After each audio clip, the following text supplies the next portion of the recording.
Nga kënd vështrimi juaj një deklaratë për referendumin, për çështjet para pas referendumit. Çka mendoni? Referendumet në botë janë instrumenti më demokratik dhe më i zbatuar lidhur me vendimet më të mëdha për një vend.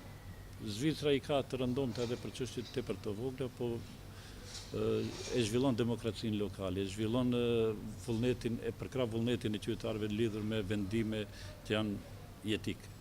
Maqedonia s'ka pasur raste të tilla shumë dhe vlerësoj se ky referendum mbi të gjitha duhet të jetë referendum për të vendisuar së pari qytetarit se cila është rëndësia e tij.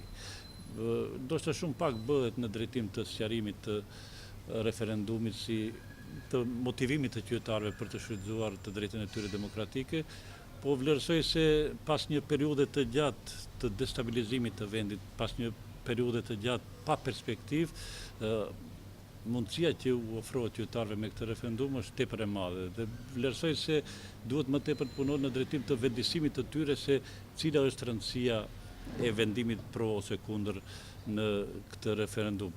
Maqedonia është shtet që kishte nevojë për një përcaktim të tillë sepse vite të tëra qytetarët jetonin në një shtet pa perspektivë, të gjitha proceset frenoheshin nga problemi konkret që është çështja e emrit dhe ky referendum është që një herë për gjithmonë ta hekim një pengesë, një barierë drejt zhvillimit të vendit dhe të shohim me perspektiva të reja, të cilat sigurisht që s'do të jenë të lehta.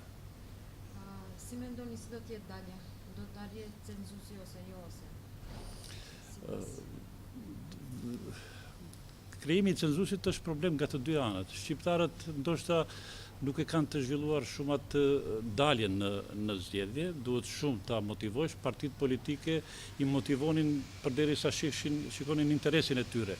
Në këtë rast do të jetë paksa vështirë edhe shqiptarët të mobilizohen, po mbi të gjithat ajo ndarja tek maqedonesit është më e theksuar dhe duhet një mund titanik do të kisha thënë që të arrihet ky cenzus dhe nëse arrihet do të ishte një sukses i madh. Megjithatë është një çështje që rripezur tash për tash.